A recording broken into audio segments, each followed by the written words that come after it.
잠시만 너 피부가 좋아진 것 같다. 어떻게 된 거야? 한국처럼 후진국은 청정지역이라 공기가 좋아서 그런 거겠지.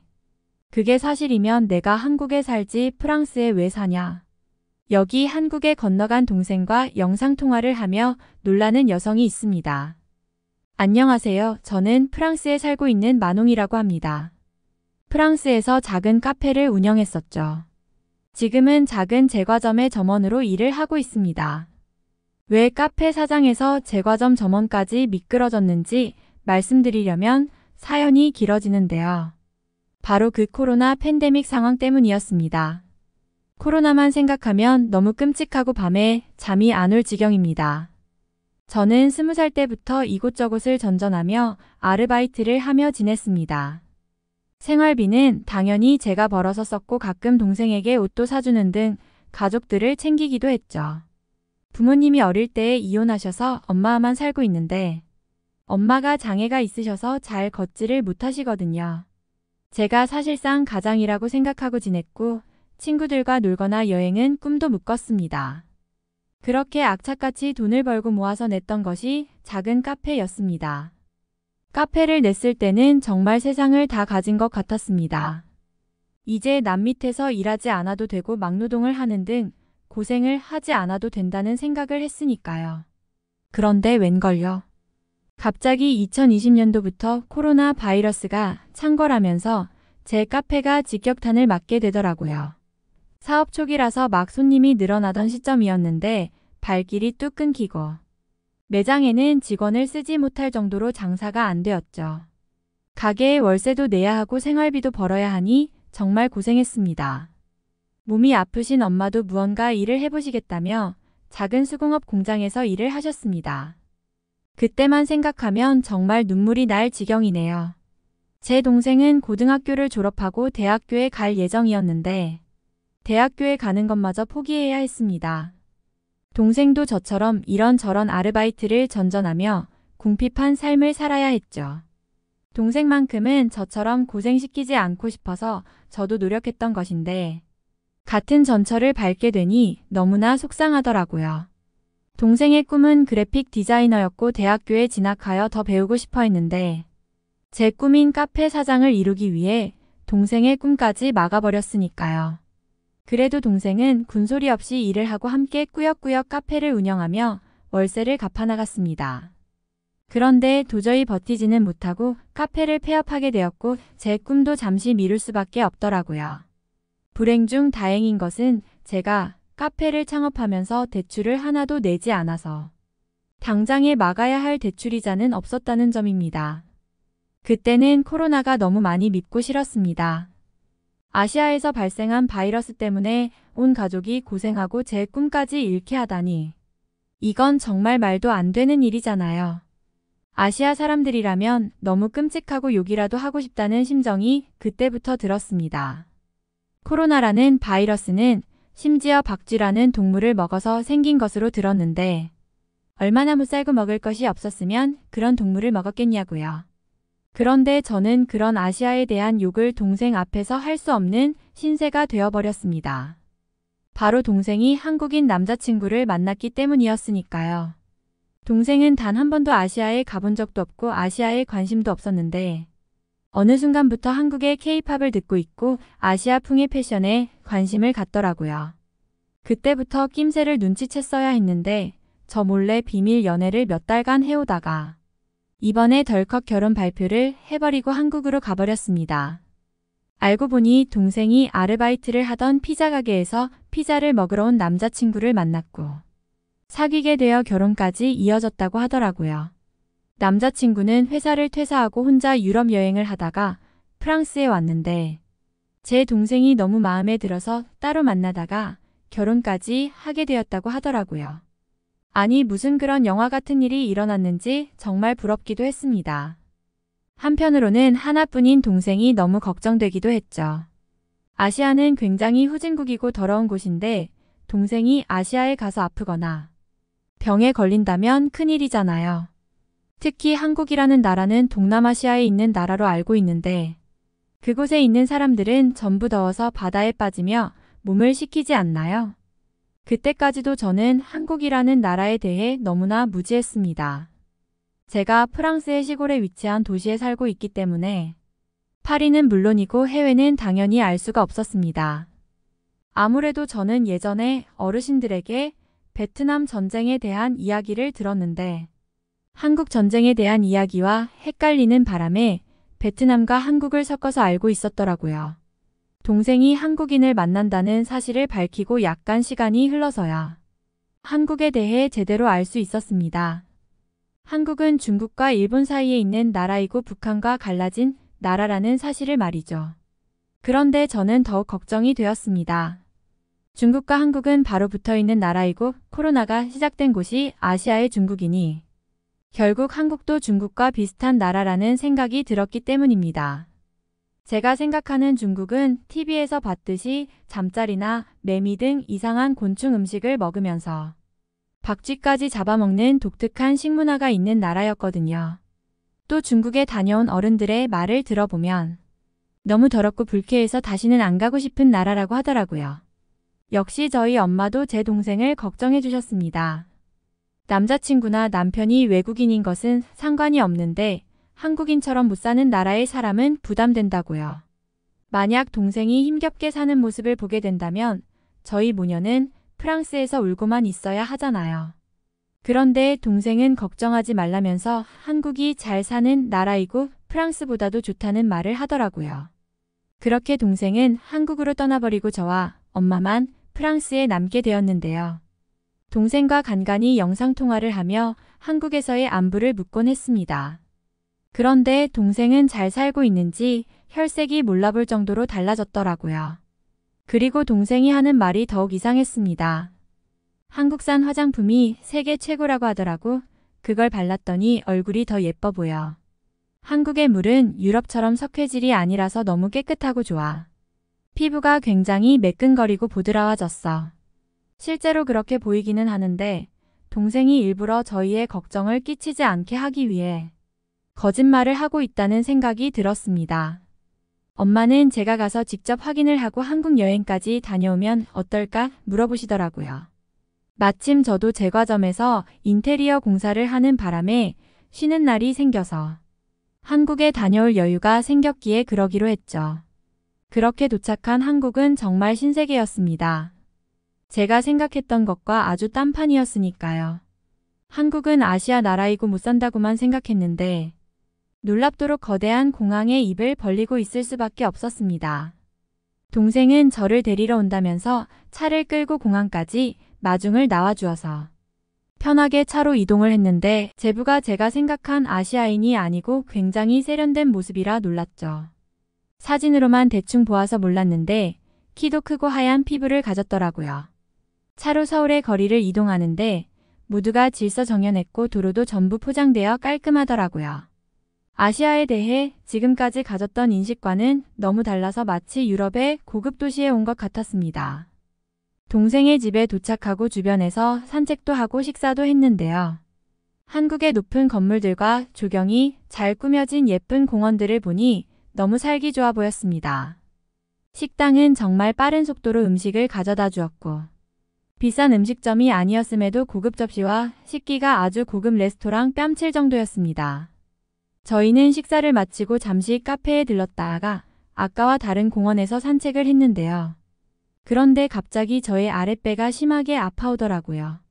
저는 화장실을 빨리 가고 싶었는데 식당가 등의 건물과는 아주 멀리 떨어져 있어서 무척 당황할 수밖에 없었습니다. 가뜩이나 제부까지 있는데 너무 민망하기도 했죠. 화장실에 가기 위해서는 멀고 먼 빌딩까지 가야 하는데 도저히 갈 수 없을 것 같은 상황이라 식은 땀만 줄줄 흘러내렸는데요. 이걸 어떻게 알았는지 제부가 저를 화장실로 인도해 주더라고요. 그리고 공원 내에 구석진 작은 건물로 보내주었는데 놀랍게도 그곳에 화장실이 있었습니다. 무려 24시간 개방형 화장실이라서 아무나 무료로 화장실을 이용할 수 있다더라고요. 정말 신세계와 같았고 이런 나라가 세상에 있나 싶었습니다. 화장실도 얼마나 깨끗하고 잘 정리되어 있는지 냄새도 나지 않더라고요. 프랑스나 유럽의 화장실은 너무 더럽고 냄새가 심한 데다가 돈까지 지불해야 해서 집에 화장실이 아니면 외부의 화장실의 이용을 꺼리는 편이었는데 한국은 마치 저희 집 화장실보다도 편하고 깨끗하더라고요. 휴지도 무료이고 물도 무료인데 도대체 무슨 돈으로 운영하는지 대단했습니다. 그리고 저희는 동생네 집에서 저녁 시간을 보내게 되었는데요. 제부가 저를 위해서 배달 음식을 시켜준다며 고르라고 하는데 배달 음식의 종류가 뭐가 그렇게 많은지 도저히 고를 수가 없을 지경이었습니다. 프랑스도 배달 음식을 많이 먹긴 하지만 이 정도로 종류가 많지는 않습니다. 심지어 지금 주문하면 30분 내에 도착을 한다고 하니 도대체 어떻게 그렇게 빠른 속도로 배달이 가능한지 너무 신기하더라고요. 내 동생이 한국이라는 후진국에 와서 고생만 하고 살 줄 알았는데 오히려 프랑스에 있을 때보다 혈색이 좋아지고 밝아진 이유가 있었습니다. 어쩐지 한국에 사는 것이 좋다고만 말하더라고요. 얘는 한국에서 너무나 편리한 인프라를 경험하고 있었고 그러니 그런 것을 경험하고 나서는 프랑스에 다시 돌아올 수 없을 지경이었죠. 괜한 걱정을 한 것 같아서 조금 배신감이 들었고 동생은 오히려 프랑스에 있는 저희에게 미안한 마음이 든다고까지 말하더라고요. 지금 생각해보면 더욱 열이 받는데 프랑스에서는 수돗물이 전부 석회질이라서 씻고 나도 몸이 무척 근질거리고 찝찝한 기분이 있었는데 한국은 물이 맑아서 그렇게 깨끗하고 시원하게 샤워한 경험은 처음이었으니까요. 배달 음식을 먹고 나서 제부는 중고거래를 한다며 집을 나섰는데요. 저녁 시간에 무슨 중고거래를 하냐며 제가 뜯어 말렸습니다. 프랑스에서는 중고거래의 사기가 워낙 많아서 자제하는 편이고 심지어 밤에 혼자 돌아다니는 것은 폭력배의 먹잇감이 되기 십상이니까요. 그런데 제 동생도 그걸 보고만 있고 제부도 전혀 걱정하지 말라고 하더라고요. 실제로 동생이 말해주길 한국에서는 직장인이 퇴근한 저녁 시간에 중고거래를 많이 하고 직접 만나서 중고거래를 할 때에는 사기당할 일이 거의 없다며 안심시켜주더라고요. 그리고 한국의 밤거리는 제가 혼자 돌아다녀도 될 만큼 안전해서 남편은 더더욱 걱정이 안 된다고 했습니다. 제 상식과 맞지 않는 일들이 한국에서 일어나고 있으니 꿈만 같았습니다. 그리고 동생이 저에게 조용히 한 마디를 꺼내더라고요. 차라리 엄마를 모시고 프랑스에서 한국으로 이민을 오는 것이 어떻겠냐면서요. 저에게 정말 고민을 많이 한 듯한 말투로 이렇게 말했죠. 어차피 프랑스에는 친척도 없고 일만 하고 지내서 친구도 많지 않으니 한국에서 새롭게 시작한다면 정말 행복한 삶을 살 수 있을 거야.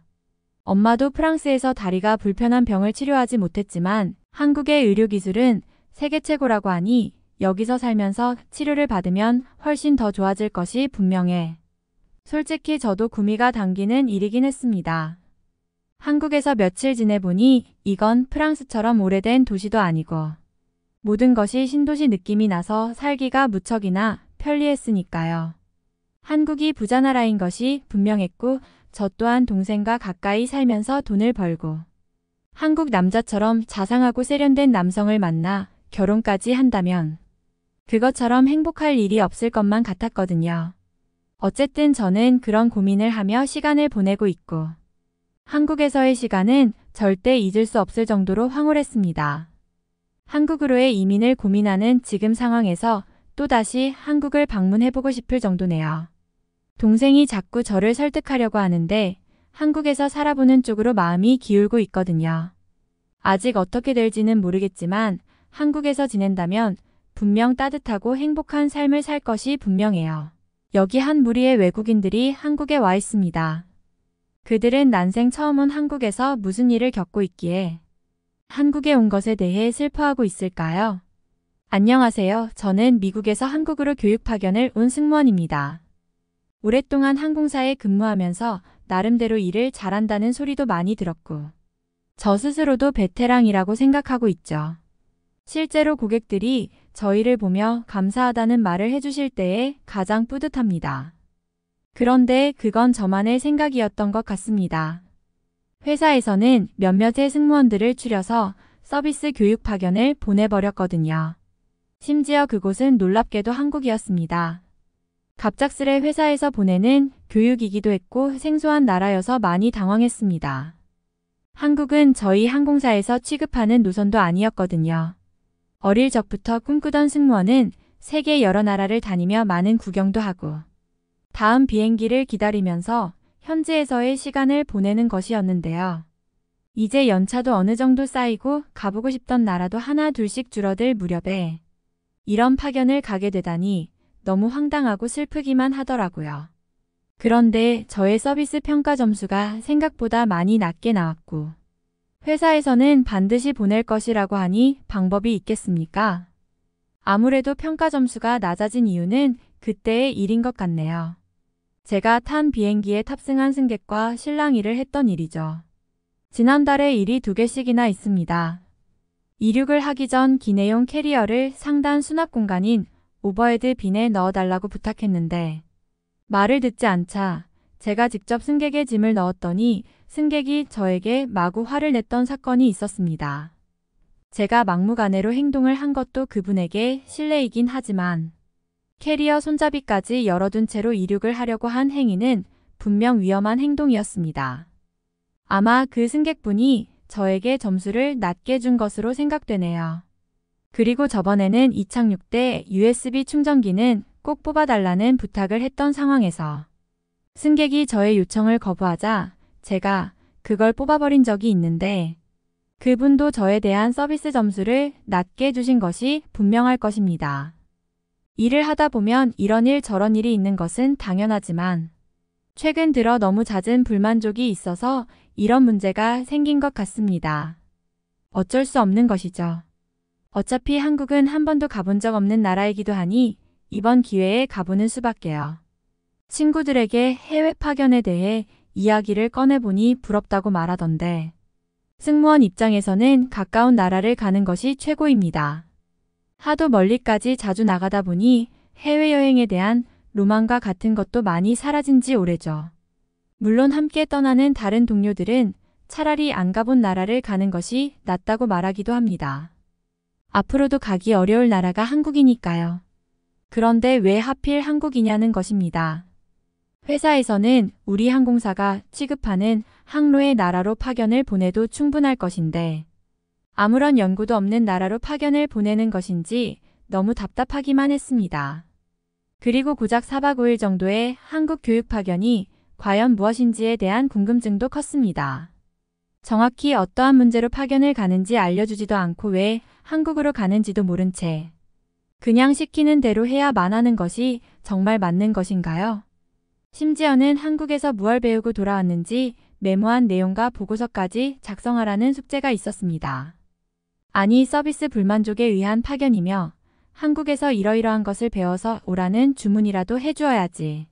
일단 저 시간 동안 가서 무언가 배우고 오라는 것은 도대체 무슨 의미인지 모르겠더라고요. 한국을 가는 비행기 안에서도 동료들과 계속 이 교육에 대한 수다를 떨었습니다. 정말 그 아무도 교육의 정보를 알고 가는 사람은 없었고 단지 한국에서 그냥 놀다가 오면 되겠지 하며 성격 좋게 가시는 분도 계셨습니다. 대부분의 직원들이 한국이 어떤 나라인지 잘 모르고 있었는데 그나마 한국에 대한 정보를 알고 있는 분이 한 분 계셨습니다. 그분은 한국의 K-팝에 대한 정보도 많이 알고 있었고 한국 음식이나 연예인에 대해서 어느 정도 관심을 가지고 파악하고 있더라고요. 그 직원의 추측으로는 한국의 문화나 서비스를 접해보라는 의미일 것 같다고 말하더라고요. 아무래도 한국의 문화가 친절함과 관련이 있지 않을까 예상이 된다고요. 무언가 일리가 있기도 했어요. 일단 미국의 인사와 다르게 한국의 인사는 고개를 숙이면서 상대방에게 예를 갖추는 것이니까요.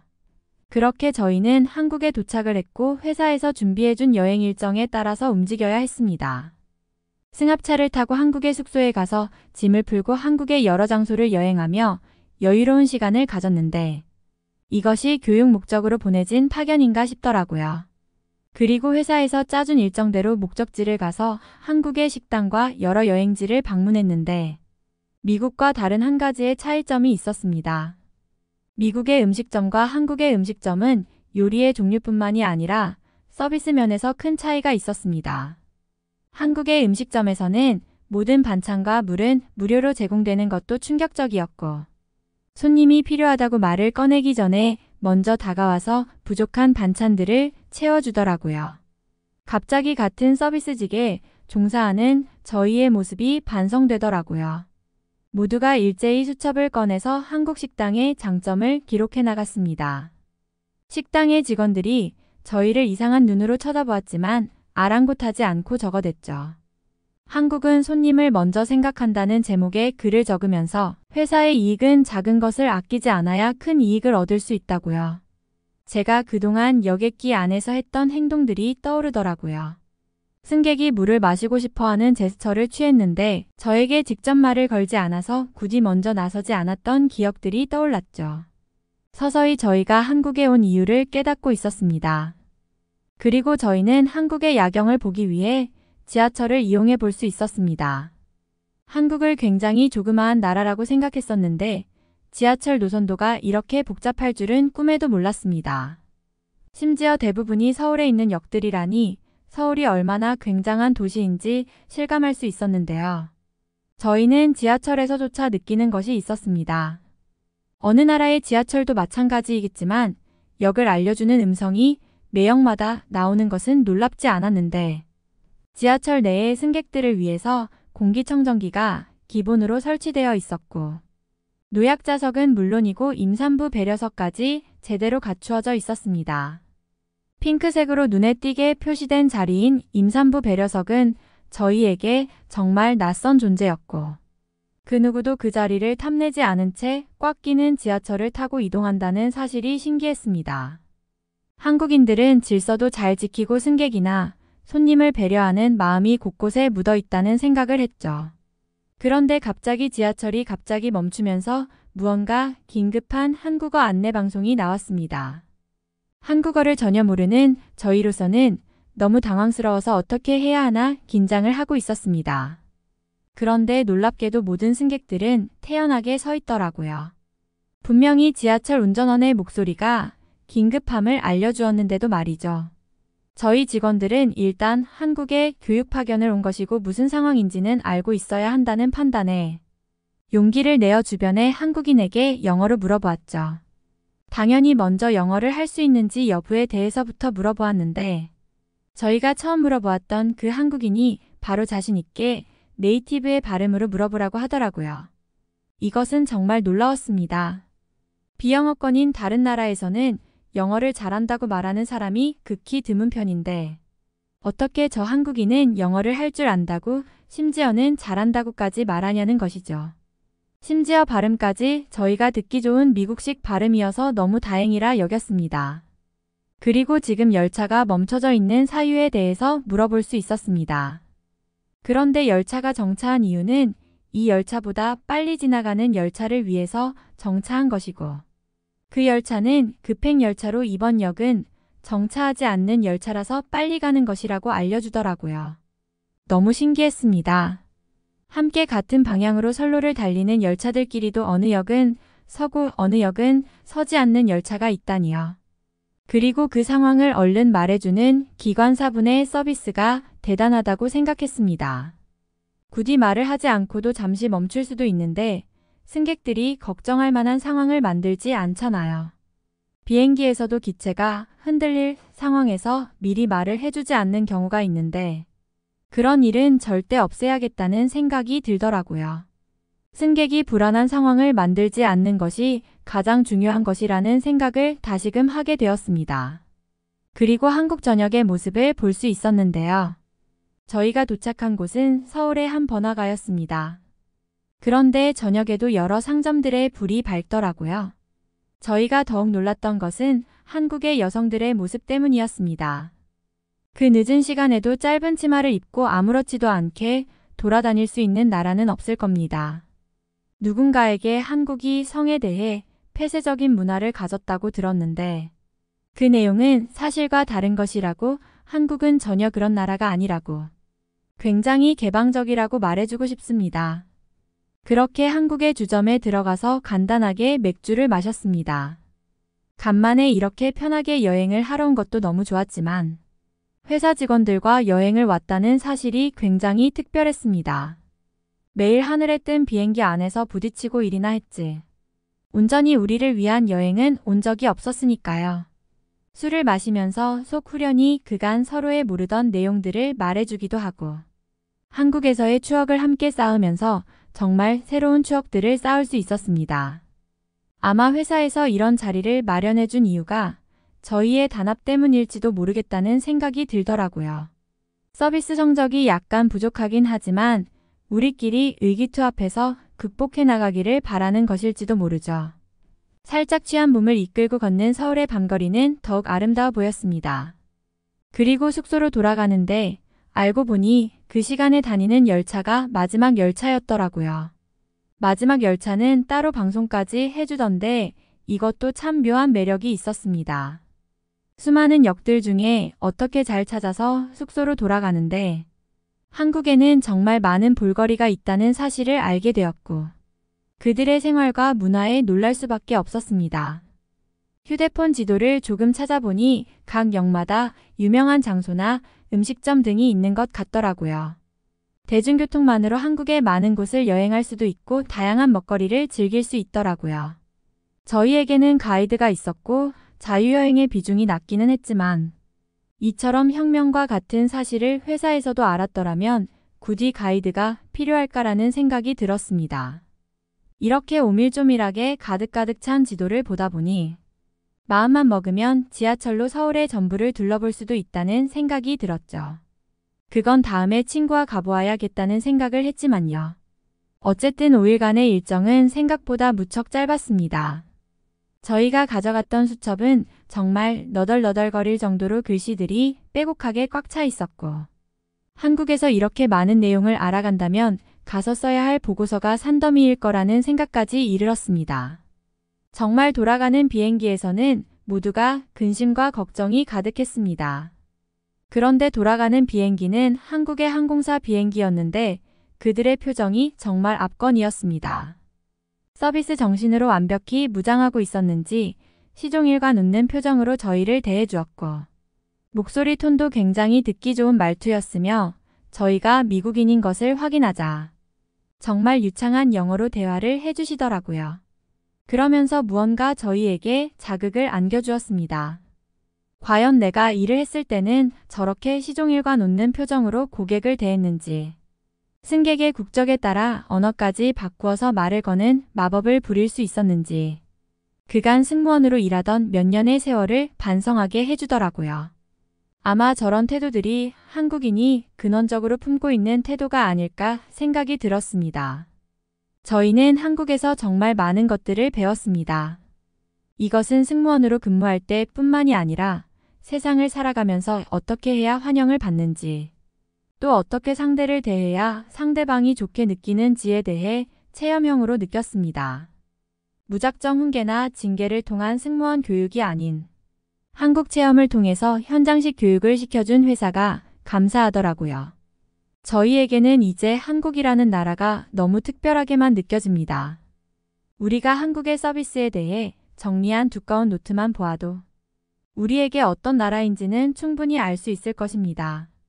한국에서 배워간 것들을 빨리 체화해서 다음에는 상점으로 상금을 받고 싶습니다. 그런데 이것들을 전부 배우려면 정말 많은 시간이 걸릴지도 모르겠군요. 우선 가서 쓸 보고서부터 머리가 아프고요. 한국 갔던 것은 정말 좋았는데 돌아가서 출근할 생각하니 너무 고통이네요. 한국인들의 이런 행동들을 어린 시절부터 배웠더라면 얼마나 좋았을까요? 한국인들이 너무 부럽습니다. 제발 룸메이트 좀 바꿔주세요. 한국인이랑 더 이상 같이 못 지내겠어요. 여기 한국인이라면 도망을 가버리고 싶은 독일인이 있습니다. 안녕하세요. 저는 독일에서 회사를 다니고 있는 회사원입니다. 제가 다니고 있는 회사는 도시와 조금 떨어진 곳에 있어서 수많은 직원들이 기숙사 생활을 하고 있는데요.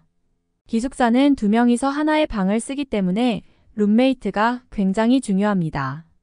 그런데 저는 룸메이트 복이 정말 없는 편에 속하는데요. 회사 생활을 그리 오래 하지 않기도 했지만 지금까지 만났던 2명의 룸메이트가 모두 아시아 사람이었고 독일어에 능숙한 사람들이 아니라서 말도 거의 통하지 않았기 때문입니다. 사실 회사에 외국인이 많아서 다른 나라 사람들과 함께 지내는 것이 이상한 것은 아니지만 독일과의 문화 차이가 있다 보니 서로 이해하기 힘든 부분은 있는 것 같습니다. 먼저 처음 만났던 룸메이트는 중국인이었는데요. 그는 정말 상상 초월이었습니다. 당연히 처음 보았을 때는 악수도 하고 서로 배려를 하며 지내자는 약속을 했습니다.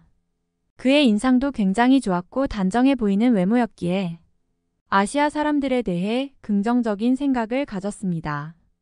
그런데 제가 하얀 이빨을 내보이며 웃고 있는 그에게 잘못된 환상을 가졌다는 사실은 첫날 저녁부터 깨달을 수 있었습니다.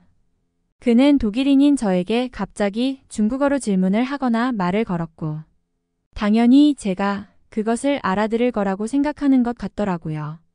저는 무언가 잘못되었음을 느낄 수 있었습니다. 그리고 그는 그날 저녁부터 밤새 컴퓨터 게임을 하면서 키보드와 마우스 소리를 냈고 실내에서 담배를 피우며 시끄럽게 떠들고 있더라고요. 저는 당연히 뜬 눈으로 밤을 지새워야 했고 여러 번 주의를 줬지만 미안하다는 말을 되풀이하며 조심하는 척을 하다가 금세 원래대로 돌아오더라고요. 역시 아침에는 세수도 하지 않은 채 입고 있던 옷을 입고 그대로 출근을 하는데 너무 당황스럽고 불편하다는 생각만 들었습니다. 이 상태로 계속 이어진다면 저는 정말 회사를 그만둘 생각까지 했었지만 저의 사정이 있어서 그럴 용기는 참아내지 못했습니다. 저는 현재 가족들에게 경제적 지원이 끊기고 집을 나가라는 말까지 들었던 상황이라 돈도 없었고 지낼 곳도 없었습니다. 떠돌이 생활을 하다가 간신히 들어온 회사라서 무척이나 간절하고 이곳에서 잘 적응해서 오랫동안 다니고 싶은 생각뿐이니까요. 그런데 그 중국인은 매일 밤 요란하게 게임을 해댔고 하도 씻지 않아서 저의 침대까지 악취가 풍겨올 정도였습니다. 또 특이한 향이 나는 중국 음식을 해먹고서 치우지 않아서 벌레까지 꼬일 지경이었는데요. 결국 보다 못한 제가 나서서 그가 먹은 음식이나 더러운 책상을 치워주기도 하고 바닥 청소까지 도맡아 하게 되었습니다. 당연히 화장실도 제가 청소해야 했습니다. 그는 아예 무언가를 정리하거나 치워야 한다는 생각 자체를 하지 않는 것 같았습니다. 방바닥에는 어질러진 맥주캔과 과자 부스러기가 기본이었고 심지어 한 달을 넘게 입은 옷만 빨래를 하는지 여러 번 입고 나서 널브러진 옷까지도 너무 거슬리더라고요. 저는 도저히 이런 룸메이트와 함께 기숙사 생활을 할 수 없다고 기숙사 관리실에 민원을 넣었는데 그곳에서는 지금 남아있는 방도 없고 바꿀 만한 사람도 마땅치가 않다고 말해주었습니다. 그러면서 저에게 아주 충격적인 말을 하더라고요. 바로 지금까지 중국인과 방을 썼던 모든 사람들이 이런 민원을 제기했었는데 중국인과 룸메이트를 하면서 그런 것도 몰랐냐고 오히려 제게 묻더라고요.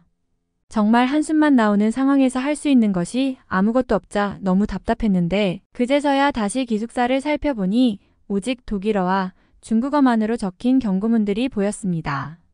복도에는 시끄럽게 떠들지 말라는 경고문이 있었고 분리수거장에는 제발 쓰레기를 제대로 버려달라는 문구가 쓰여 있었죠. 심지어 빨래를 훔쳐가지 말라는 경고문까지 있는 것으로 보아 그들은 정말 조심해야 할 사람들이라는 생각이 들었습니다. 저는 신입사원이라서 중국인과 함께 방을 쓰는 것에 대해 잘 몰랐는데 친해진 동료들이 이제야 천천히 알려주더라고요. 아마 중국인과 함께 방을 쓰고 싶은 사람은 없을 거라면서요. 그리고 저에게 중국인과 함께 쓰면 힘들지 않냐고 직접적으로 물어보는데 정말 눈물이 핑 돌더라고요. 드디어 마음 편히 터놓고 대화를 하며 공감을 해줄 만한 사람을 만났다고 생각했습니다. 그런데 그가 해주는 말들은 너무 가관이었습니다. 그도 처음에 중국인과 방을 썼었는데 절대 방을 비우지 말라고 하더라고요. 먹고 난 음식을 치우지 않은 채 창문을 열어두는 바람에 방 안으로 새가 들어온 적도 있고 심지어 수천 마리의 개미떼가 집안을 엉망으로 만들었다고 하였습니다. 그나마 바퀴벌레는 생기지 않았던 것이 다행으로 여겼다면서요. 그리고 자신의 향수나 여러 물건들을 중국인이 마음대로 쓰는 바람에 많은 재산적 피해를 입었고 심지어 자신의 양말까지 몰래 신다가 걸려서 대판 싸웠다고 하더라고요. 저보고 혹시 그런 경험이 없냐고 묻는데 저는 아직 그 정도는 아니라고 말하면서도 그런 일이 생길까봐 무척이나 불안에 떨 수밖에 없었습니다. 그런데 저에게 정말 행운이 생겼습니다. 그 중국인은 취업 비자가 만료된 지 시간이 많이 지난 채로 불법으로 체류하던 사람이었고 국외 추방을 당하면서 기숙사에서 내보내졌던 것입니다. 저는 독방을 쓰게 될 생각에 너무 신이 났고 회사 사람들도 제게 너무 운이 좋다며 그렇게 짧은 시간 동안 중국인과 지내는 것은 복받은 거라는 말까지 전해주더라고요. 그런데 정말 뜻밖의 일이 터지고 말았습니다. 기숙사를 대기하고 있던 또 다른 아시아인이 저의 기숙사에 들어온다는 소식이었는데요. 바로 그는 한국 사람이었습니다. 저는 너무나 걱정을 할 수밖에 없었습니다. 독일 동료들은 한국인과 룸메이트를 해본 적이 없다면서 그 어떠한 정보를 주지 않았고 오히려 아시아 사람이고 한국은 중국 옆에 있는 나라이니 중국인과 비슷하지 않을까 하는 추측만 난무했죠. 그런데 한국인이 기숙사에 들어오는 날이 되자 저는 정말 경악을 할 수밖에 없었습니다. 그는 어마어마한 양의 물티슈를 뽑아대며 보이는 모든 곳을 청소하고 있었고 제게 정말 반갑게 인사를 해주면서 물티슈를 건네더라고요. 그러면서 유창한 독일어로 함께 청소를 하자며 청소를 권유하는데 너무 난감했습니다. 몇 주 동안이었지만 중국인과 살면서 저 또한 청소를 게을리했고 몇 주만 사용했는데도 더러워진 화장실과 방바닥을 그가 보고 놀라하지 않을까 생각이 들었기 때문이죠. 제가 너무 더러운 사람이라서 청소를 엉망으로 한다고 생각할까봐 답답하기도 했고 처음으로 온 기숙사가 엉망진창인 모습에 그가 실망하지 않을까 미안하기도 했습니다. 그래도 그가 잔뜩 준비한 물티슈 덕분에 중국인이 사용하던 책상과 잠자리는 깨끗해졌고 화장실 청소까지 깨끗하게 하는 바람에 오랜만에 청결한 변기를 사용하게 되었습니다. 또 저 몰래 세탁기 청소약까지 넣고 세탁기를 청소하고 있더라고요. 중국인과 살 때와 너무나 정반대의 모습이라 사실 걱정도 되었습니다. 저 한국인이 지나치게 깔끔을 떨어서 내가 피곤해지면 어쩌나 불안감도 밀려오더라고요. 혹시나는 역시나로 바뀌었습니다. 그는 아침 새벽부터 알람을 켜두고 일어나서 침구류를 정리하는 것은 물론이고 샤워와 드라이기까지 사용하는 바람에 저도 자연스레 아침형 인간으로 개조되더라고요. 저도 살면서 아침에 샤워를 한 적이 없는데 그는 항상 샤워를 하고 머리 손질을 하고 심지어 어떤 날은 운동까지 하고 돌아온 뒤에 다시 샤워를 하더라고요. 중국인과 살 때는 전혀 걱정한 적이 없던 수도요금이 걱정되기도 하고 그가 하도 부지런히 움직여대니 제가 너무 비교되는 것 같아서 싫었습니다. 저도 어느 순간부터 아침에 샤워를 하게 되고 침구류와 옷가지까지 정리하게 되었죠. 그러자 그 한국인은 제게 자신과 너무 잘 맞는 룸메이트가 생겼다며 한국에서는 대부분이 이렇게 지내는데 독일에서는 이런 사람을 처음 보았다고 하더라고요. 그러면서 오전에 자신이 가는 헬스장을 데리고 다니기 시작했습니다. 그리고 저는 그 헬스장에서 정말 놀라운 광경을 목격하고 말았는데요. 새벽에 헬스장을 가는 사람들 대부분이 한국인들이었다는 사실입니다. 심지어 제 룸메이트와 인사까지 하고 지내는 사람들이었기에 저도 자연스레 그들과 어울리게 되었습니다. 사실 처음 며칠 동안은 오히려 그 중국인이 너무 그리울 정도였습니다. 특히 한국 룸메이트가 아침에 일어나서 드라이기 소리를 낼 때는 너무 힘들더라고요. 차라리 오밤중에 중국인이 게임을 하는 것이 나을 정도였습니다. 드라이기 소리에 도저히 못 버티고 몸을 일으킨 시간은 새벽 6시였고 잠을 고작 5시간만 자고 일어나서 하루 종일 피곤하기까지 했습니다. 중국인과 지낼 때는 그래도 그가 새벽 3시까지 게임을 했기 때문에 아침까지 잘 시간은 충분했죠. 적어도 아침에 샤워를 하거나 무언가를 해야 하지는 않았기 때문에 체력이 딸린다는 느낌은 없었으니까요. 그런데 새벽부터 저는 한국인을 따라서 운동을 하고 또 샤워를 해야 하고 빨래와 청소까지 해야 했습니다. 한국인은 항상 자신은 어디를 청소할 테니 제게 어디를 청소하라고 지시를 했습니다. 자신이 무언가를 하면서 제게 지시를 해버리니 당연히 따라할 수밖에 없는 것이죠. 또 한국인 친구들과 함께 운동을 하다 보니 새로운 것을 알게 되었습니다. 그들은 휴대폰 어플리케이션을 이용하여 운동의 루틴을 만들어서 정말 철저하게 지켜가면서 운동량을 조절하더라고요. 심지어는 식단도 조절을 했고 닭가슴살과 고구마까지 챙겨 먹으며 몸을 유지하려고 했습니다. 저 사람들은 정말 뭐하는 사람들이지 하는 생각도 들었고 무언가 신인류를 보는 것과 같더라고요. 정말 생각하고 싶지도 않지만 그 중국인은 계속 무언가를 먹었고 음식이 너무 많을 때는 저를 챙겨주기도 하면서 저까지 살이 찌기도 했습니다. 단 몇 주 동안 제 몸무게가 7kg이나 늘어나기도 했으니까요.